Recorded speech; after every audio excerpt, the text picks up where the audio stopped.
नमस्कार। बड़ा मुद्दा देख रहे हैं आप सभी दर्शकों का बहुत बहुत स्वागत। मैं हूं आपके साथ परमीत कौर वालिया। उत्तराखंड विधानसभा में आज यूसीसी विधेयक पेश किया गया। यूसीसी यानी कि यूनिफॉर्म सिविल कोड। आज मुख्यमंत्री पुष्कर सिंह धामी की तरफ से इस विधेयक को पेश किया गया। इस विधेयक के पेश होने के बाद विपक्ष की तरफ से जोरदार हंगामा किया जाता है। ये कहा जा रहा है कि विपक्ष की तरफ से कि इस कानून के आने के बाद जो है कई प्रावधान किए जाएंगे, लेकिन ये कानून जो है वो सही नहीं है। हालांकि आपको ये भी बता दें कि बाहर सुरक्षा के कड़े इंतजाम किए गए थे। कानून व्यवस्था पूरी तरह से चाक चौबंद की गई थी और अभी तक इस बिल पर चर्चा जो है वो चल रही थी।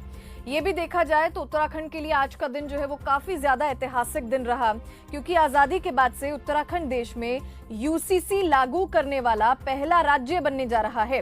हालांकि चलिए इसी पर चर्चा करेंगे। अनिल गोयल हमारे साथ जुड़ गए हैं, वरिष्ठ बीजेपी के नेता हैं।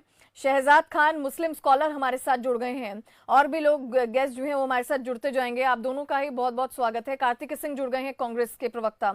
आप दोनों का बहुत बहुत स्वागत है। अनिल गोयल, ठीक है, अनिल गोयल हमारे साथ जुड़ गए हैं, बीजेपी के वरिष्ठ नेता हैं। अनिल जी, आपका भी स्वागत है खबर फास्ट में। धन्यवाद परमजीत। अनिल जी, कांग्रेस के प्रवक्ता हमारे साथ जुड़े हुए थे, कार्तिकेय जी। वो उनका कहना है कि आज ना ड्राफ्ट पर चर्चा की गई, ना सवाल जवाब हुए, और इसी वजह से विपक्ष जो है हंगामा कर रहा है। विपक्ष हंगामा ही करता है, डिबेट में शामिल ही नहीं होता, डिबेट में शामिल होना ही नहीं चाहता, डिस्कशन करना ही नहीं चाहता, देश हित में बात करना ही नहीं चाहता। आज वो उसका काम सिर्फ और सिर्फ हंगामा करना है, और उसके बाद उसके अलावा उसका कोई भी काम नहीं है आज। और दूसरी बात, ये कामों में के अंदर कमी निकालना है, ना कि देश हित में सोचना। देश हित में सोचिए, और देश हित में सोच करके अगर कोई सुझाव देते हैं तो उनका सुझाव बिल्कुल सुना भी जाएगा, माना भी जाएगा, जो मानने योग्य होगा। लेकिन मुझे सिर्फ हंगामा करना है और कुछ नहीं करना, तो इसका जवाब तो विपक्ष ही देगा। आप अगर कोई चीज पेश होती है, आप उसके अंदर सदन के अंदर बैठें, सदन पर चर्चा करें, अपनी बात रखें, अपने संशोधन रखें। एक जनरली बात होगी, अगर संसद में कोई भी चीज आती है तो हर सांसद का या हर विधायक का हक है कि उस पर अपना संशोधन भी रख सकता है, अपनी बात भी कह सकता है। लेकिन आपने हंगामा ही करना है, आपने बहिष्कार ही करना है, आपने सुनना ही नहीं है, तो भाई देश तो चलेगा, प्रदेश भी चलेगा, वो रुकेगा तो है नहीं। विपक्ष इससे पहले बहुत वॉकआउट करते आए हैं, और वॉकआउट करने से, कोई कानून बनने से तो नहीं रुकते हैं।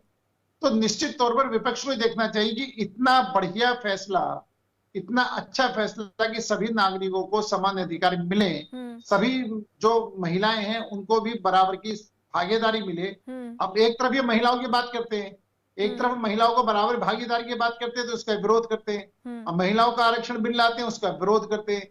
एक तरफ महिलाओं की बात करते हैं, तो कभी इनका मतलब सही मायनों में इनका अपना कोई स्टैंड नहीं है। अपना सिर्फ एक स्टैंड है कि भाजपा जो करे उसका विरोध करो, भाजपा जो करे उसका विरोध करो।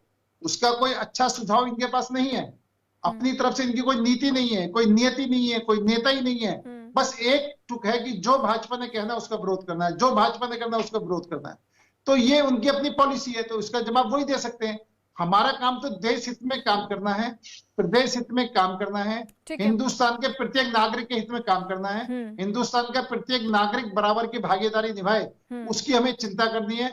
हिंदुस्तान के प्रत्येक नागरिक को आगे बढ़ने का मौका मिले, उसकी हमको चिंता करनी है। ठीक है, हम उस काम पर लगे हुए और ये विरोध करने पर लगे हुए। ठीक है, हमारे साथ जी, क्या ये 2024 का दाव तो नहीं है? बस ऐसा तो नहीं है? कार्तिकेय जी बोल रहे हैं कि ऐसा ना हो कि केंद्र अलग संशोधन करे, इसमें राज्य में अलग संशोधन हो। क्या ये सिर्फ 2024 के लिए तो नहीं खेला जा रहा? अनिल जी। परमजीत जी, इनको तो हर चीज में चुनाव दिखाई देता है। हमको देश को आगे बढ़ाना है, हर चीज में चुनाव देखने से काम नहीं चलेगा।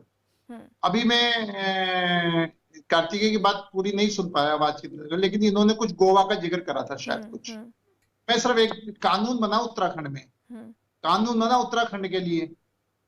जब भारत का कानून है, भारत के हिसाब से बात होंगी, उत्तराखंड का कानून तो उत्तराखंड में लागू होगा। इसलिए इनको दाएं बाएं की बात ना करके सिर्फ उत्तराखंड की बात करनी चाहिए थी। दूसरा क्या है, अच्छे काम की शुरुआत कभी भी हो, कहीं भी हो, कैसी हो, उसका स्वागत करना चाहिए, ना कि उसके अंदर कमी निकालनी चाहिए। अभी मेरे शहजाद खान कह रहे थे कि जो ये बात कह रहे थे, आज जिस कानून की बात कहते हैं ये अपने मुस्लिम कानून, क्या वो कानून पाकिस्तान में लागू है? क्या वो कानून मुस्लिम कंट्रियों में लागू है?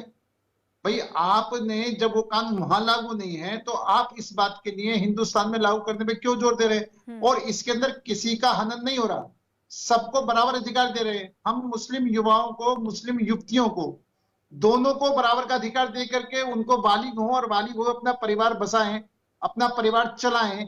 जो छोटे छोटे बच्चे ना समझी में शादी करके और चीजें खराब होती हैं, हम तो उनको स्वस्थ देखना चाहते हैं, अपने देश की मेन लाइन में शामिल करके उनको अपने कंधे से कंधा मिला करके उनके साथ चलना चाहते हैं। कहीं भी भेदभाव नहीं होना चाहिए, सब भाई साथ साथ चलें। मुस्लिम बहनें भी हमारी बहनें हैं, मुस्लिम महिलाएं भी हमारी वो तो माताएं कह रहे बहनें हैं कि हैं। मुस्लिम कम्युनिटी को टारगेट किया जा रहा है। नहीं, टारगेट नहीं करा जा रहा। हम उनके जो कुरीतियां हैं उसमें हम सबको साथ लेकर के चलने की बात है कि हम सबको साथ लेकर के चलें। देश देश सबका है। परिवार में कहीं भी ऐसा नहीं हो सकता कि एक परिवार के एक मेंबर कुछ कहे, दूसरा मेंबर कुछ कहे, तीसरा मेंबर, सबके लिए कानून अलग अलग नहीं हो सकते। परिवार के कानून परिवार में पूरे परिवार के लिए एक होते हैं। इसलिए उत्तराखंड में जो कानून बना है वो उत्तराखंड वासियों के लिए एक कानून बना है। हाँ, जब जो कार्तिकेय जी कह रहे थे, हाँ, जब भारत सरकार इस पर कोई कानून लाएगी तो वो उस बात के समझने का विषय है। आज हम उत्तराखंड पर बात कर रहे हैं, उत्तराखंड के हित में ये अच्छी बात है। और जहां भी अच्छा काम हो उसकी हमको तारीफ करनी चाहिए, उसको बढ़ावा देना चाहिए और अच्छे काम पर आगे बढ़ना चाहिए। हर चीज को चुनाव की नजर से नहीं देखना चाहिए। ठीक है हर शहजाद बात जी, में क्या हम कहेंगे अनिल जी? एक बात पूछना चाहता हूं कि अगर 80 करोड़ लोगों को भोजन मिल रहा है तो कुछ में हिंदू मुस्लिम सिख दिखाई दे जा रहा है क्या? जब आप 80 करोड़ लोगों को भोजन ना दें, 80 करोड़ लोगों को नौकरियां दें। नौकरियां क्यों नहीं देते आप? सारी नौकरी, सारे पद खाली पड़े हैं, क्यों नहीं देते आप? आपको मुसलमान औरतों की, मुसलमान बच्चों की इतनी चिंता है तो आप उनको अपने साथ में लेकर आइए ना। नौकरियों में साथ लेकर आइए, शिक्षा में साथ लेकर आइए। आप अरे सुन तो ले भाई, नौकरी के लिए कोई क्वालिफिकेशन होती है ना, नौकरी के लिए कोई कंपटीशन करना होता है ना। आप उनको जो है मस्जिदों से बाहर निकालना नहीं चाहते। हम तो चाहते हैं कि एक हाथ में कुरान और एक हाथ में कंप्यूटर। हम एक हाथ में कुरान और एक हाथ में लैपटॉप देने की बात इसलिए करते हैं हमारे प्रधानमंत्री जी। आज के टाइम में हमारे युवा इतने शिक्षित हैं कि हमें डिग्री लिए फिरते हैं और आप जो उनको रद्दी की टोकरी में डाल देते हैं। ये आपकी हिस्ट्री है। अरे भैया, मैं ये कह सकता हूँ कितने मुस्लिम मेरे भाई जेई हैं, कितने मुस्लिम एई हैं, कितने डिप्टी कमिश्नर हैं। मैं आपके 100 नाम गिनवा सकता हूँ जो मेरे मुस्लिम भाई सरकारी पदों पर विराजमान हैं। आप इसके हम जब भी हम कहते हैं कि एक हाथ में कुरान और एक हाथ में लैपटॉप, आपकी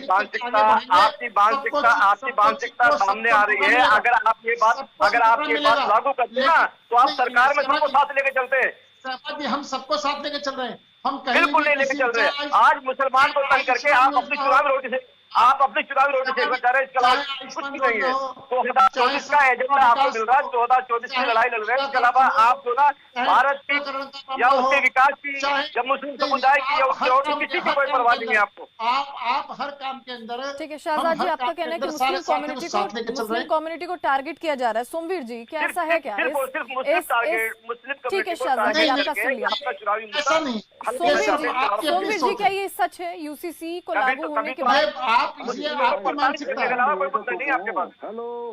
सोमवीर जी, आपकी आवाज आ रही है। अनिल जी, कल का दिन भी अहम है क्योंकि ये बिल जो है पेश किया जाएगा, पास किया जाएगा और इस विधेयक के पास होने के बाद किस तरह की प्रतिक्रियाएं जो है सबकी तरफ से सामने आती है वो देखने वाली बात होगी। बड़ा मुद्दा में आज के लिए बस इतना ही। दीजिए इजाजत, नमस्कार।